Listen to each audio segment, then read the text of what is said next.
অনুমতি পাইলাম না। রাসূল কয়, হ্যাঁ আল্লাহর বান্দা আমার উম্মত, তোমরা আমার সাহাবী শোনো, তোমার অনুমতি পাওয়া যাবে না কারণ তুমি ছোট মানুষ। এবার ছোট ভাই ডাক দেখায়, ইয়া রাসূলুল্লাহ আপনি জানেন না আমার বড় ভাইয়ের চাইতে আমার মধ্যে শক্তি বেশি। একটু জোরে জোরে কন্যা মারহাবা।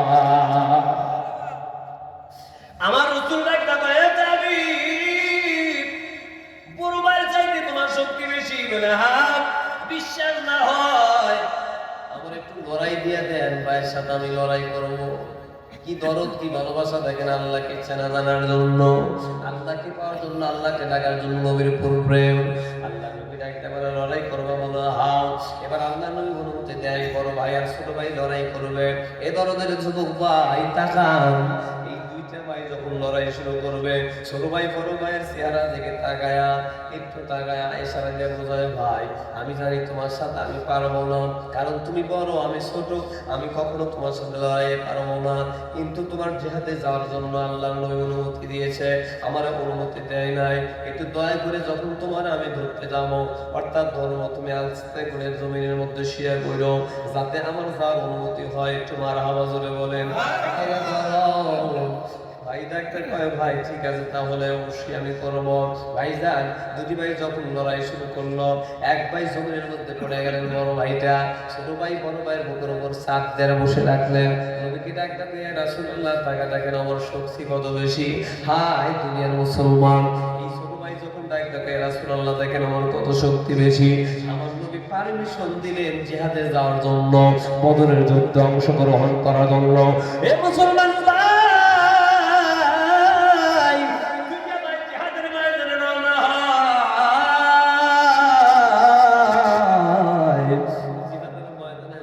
আগে অনেক দূর থেকে তাকা দেখছেন জিহাদের ময়দান শুরু হয়ে গেছে। আব্দুর রহমানকে ডাক দেখায়, এক ভাই, ভাই আপনি একটু কি দেখা দিতে পারেন আবু জেহেল মার্কা লোককে, একটু আমাদের দেখা দেন, আমরা চিনি না জানি না। দেখেন কত প্রেম ভালোবাসা অন্তরের মধ্যে। আবু জেহেলকে আমরা চিনি না। আব্দুর রহমান ডাক দেখায়, ওই যে দেখো ওইটা এই ঘোড়ার মধ্যে চলে আসে, এটা হলো আবু জেহেল। ওদের টার্গেট আবু জেহেল নবীকে কষ্ট দেয়, আমরা প্রথমে আবু জেহেলের গর্দান জমিন থেকে চিরখতম করে দেব। এটা জোরে জোরে বলা যায় কি মারহাবা। মুসলমানের টার্গেট ইসলামের শত্রু যারা, তাদের সাথে মোকাবেলা করা, আবার আল্লাহকে আল্লাহকে স্বীকারোক্তি করে আমরা আল্লাহর জন্য জীবন দেব, রক্ত দিব। কিন্তু বাংলাদেশের মধ্যে আজকে টাকা দেখা যায় ইসলামের জন্য কত ক্ষতিকর মানুষ। আজকে নবীর বিরুদ্ধে কথা বলে যুব সমাজ আমরা একটা কথাও বলতে চাই না। আজকে অনেকে বাংলাদেশের মধ্যে নবীর বিপক্ষে কথা বলে, ওই আল্লাহর বিপক্ষে কথা বলে একটা মানুষ আমরা সংগ্রামের জন্য প্রস্তুতি নেই না। আমরা সংগ্রাম নেই কার জন্য? দলের নেতার বিপক্ষে কথা বললে আমাদের রক্ত গরম হয়ে যায়। আল্লাহর নবী ডাক দেখো, দুনিয়ার উম্মতের দল, আমার সাহাবীরা আমার জন্য জীবন দিল, রক্ত দিয়ে জমিনের মধ্যে দিন প্রতিষ্ঠিত করেছে। যাই হোক, এই দুই ভাই যখন জিহাদের ময়দানে গেল, জিহাদের ময়দানে ঢুইকা আবু জেহেলের পার মধ্যে একটা তরবারি লাগা দিলেন, জমিনের মধ্যে পড়ে গেল। মাঝখানে অনেক কথা ভাই, ওখানে ছিল আবু জেহেলের ছেলে ইকরামা। ইকরামা বাবার চেহারার দিকে তাকায়া দিলের মধ্যে মায়া লাগবে কি লাগবে না জোরে কম। বাবার জন্য কার না মায়া আছে? সন্তান, সন্তানের সামনে যদি বাবাকে হত্যা করা হয়, সন্তান কখনো ছেড়ে দেয় না। মানে ইকরামা যখন দেখলেন আব্বাকে জমিনের মধ্যে শেষ করে দেওয়া হচ্ছে, ইকরামার হাতের মধ্যে একটা তরবারি ছিল। এই তরবারিটা আল্লাহর বান্দা মাজার মুফাসসিরকে লক্ষ্য করে লাগাইলেন, একটা ভাইয়ের হাতের মধ্যে তরবারি লেগে গেল। মুসলমান ভাইরা আমার, তরবারি লাগার কারণে হাতের ভিতরে এমনই ভাবে লাগছে হাতটা জমিনের মধ্যে দুই খণ্ড হয়ে পড়ে নাই, চামড়ার সাথে ঝুলন্ত অবস্থায় আছে। দিন কাকে বলে, ইসলাম কাকে বলে, আল্লাহর নবী কেমনে আমাদের শিখিয়ে গেলেন। আজকে বর্তমান আমরা আনন্দ উল্লাস করি রে ভাই, এই সাহাবীর হাতটা ঝুলন্ত অবস্থায় থাকে, দৌড়াতে পারে না, জিহাদের ময়দানে পুরো দুবারের মধ্যে রওনা হয়। হাত ঝুলন্ত থাকলে দৌড়াতে পারে না, রক্তান্ত জমির মধ্যে রক্তগুলো ঝুলছে। সাহাবী মনে মনে ভাবে হাতটা এখানে দৌড়ান যায় না, হাতটা ঝুলতে থাকে, ডিস্টার্ব দেয়। হাতটা জমিনের মধ্যে রাইখা আল্লাহর নবীর সাহাবী একটা পা দিয়ে সাথে ধরলেন, হারার হাতটা জোরে টান মারলেন, আর দুইটা মানে হাতের মধ্যে যেই পাতা লেগেছিল ধনের মধ্যে মানে দুইটা ভাগ হয়ে গেল।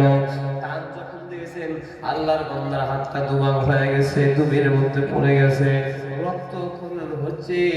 রক্তক্ষরণ হইতে হইতে একেবারেই দুর্বল হয়ে গেছে, ভাইটা জমিনের মধ্যে পড়ে গেছে। বড় ভাই আগায় যা ডাকতে কয়, ভাই রে তোমার রক্ত জমিনের মধ্যে প্রবাহিত হচ্ছে, কেমন হয়, কেমন লাগে তোমার, কষ্ট হয়? আল্লাহর নবী সাহাবী ডাকতে কয়, ভাই রে জমিনের মধ্যে রক্ত পড়ে যাচ্ছে, আমার দেহের মধ্য থেকে আমি ক্লান্ত, তবে একটা কথা মনে রাখো, আমার নবীর দুশমনকে আমরা জমিন থেকে চিরিয়ে খতম করেছি।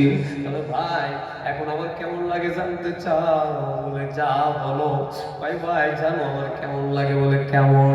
যতই কষ্ট পাই না কেন রে ভাই, আমি রাখতে যে স্লোগান পাচ্ছি এখন, আমার নিঃশ্বাসের সাথে যেই স্লোগান আছে, আল্লাহর কসম করে বলি এই স্লোগান আমার হলো জান্নাতের স্লোগান। একটু সিল্লা বলা যায় কি মারহাবা। মুসলমান ভাইরা আমার বদরের যুদ্ধে অংশগ্রহণ করে আমার নবী জয় হয়ে গেল। জয়ের মালা গলায় পইরা ওই দিন আমার নবী এত আল্লাহর দরবারে হাত তুলেছেন, যতগুলো জিহাদের ময়দানে আমার নবী দোয়া করেছিলেন, কিন্তু আল্লাহর নবী জিহাদের ময়দানে বদরের যুদ্ধের মধ্যে যেভাবে হাত উত্তোলন করেছিলেন জানেন? আমরা তো ঈদুল ফিতরের নামাজ পাইতে খুশি, আমরা তো ফটকা পোড়াই, তারপরে কত আনন্দ করি, একটু লক্ষ্য করে দেখেন আর শোনেন। আল্লাহর নবী হাত তুলেছিলেন, আল্লাহকে দোয়া করে, আল্লাহর কাছে দোয়া করে, আল্লাহ 313 জন সাহাবী দিয়ে আমি বদরের যুদ্ধে অংশগ্রহণ করেছি রমজান মাসে, আল্লাহ এই 313 জন সাহাবী যদি দুনিয়া থেকে খতম হয়ে যায়, আমি আগামীকাল দিন প্রচার করতে পারবো না। আমার নবী হাত তুলতে তুলতে তুলতে পাথার উপর পর্যন্ত আল্লাহ নবী হাত তুললেন। আবার আল্লাহ ডাকতে কয়, বন্ধুরে আপনার হাত তোলা দেখে আমি আল্লাহ আপনার দোয়া কবুল করলাম, আর আপনার জন্য 313 জন সাহাবী জিহাদ করবে না। মাটিতে হাজারো ফেরেশতা আমি আল্লাহ অবতরণ করব। একটু জোরে জোরে বলা যায় কি মারহাবা। এ বাংলাদেশের মুসলমান মনে করেন বর্তমান খালি মুসলমানদের উপর নির্যাতন, হায় আল্লাহ কেন নির্যাতন করে? অনেকে প্রশ্ন করে, হুজুর নামাজ পড়ি আমরা, আল্লাহকে ডাকি, বিজেপিদের কেন এত শক্তি দেয়, আমাদের কেন নির্যাতন করে, কষ্ট করে, মুসলমানদেরকে কেন এত কষ্ট দিয়ে দুনিয়া থেকে মেরে ফেলায়? কষ্ট তো কি জিনিস রে ভাই, এখন পর্যন্ত মানুষগুলা বুঝবে না। কষ্ট যত দেখেন তার চেয়ে কোটি কোটি গুণ বেশি কষ্ট ছিল আগেকার মুসলমানদের উপর, আগেকার সাহাবীদের মধ্যে। আজকে মিয়ানমারের ঘটনাগুলো দেখলে চোখটা পানি বের হয়ে যায়, ফিলিস্তিনের মুসলমানদের ঘটনা দেখলে চোখটা পানি বের হয়। কয়েক বছর আগে মিয়ানমারের ঘটনাগুলো ঘটে গেল, আপনারা নিজে দেখেছেন, রক্ত জমিনের মধ্যে পড়েছে। আল্লাহ দেখতে কয়, বান্দা চিন্তা নাই, যতদিন দেহে প্রাণ থাকবে মুসলমান আমাকে জানো, বিপদে মুসিবতে আমি আল্লাহকে স্মরণ করো, আমি আল্লাহ তোমাদের জন্য জামিনদার হয়ে যাব। এটা জোরে জোরে কন্যা সুবহানাল্লাহ। এক একটা মহিলাদের কত নির্যাতন করেছে দেখেন। মিয়ানমারের মুসলমানগুলোর উপর নির্যাতন আমরা নিজে দেখেছি, আপনারা দেখেছেন। মহিলাদের ধইরা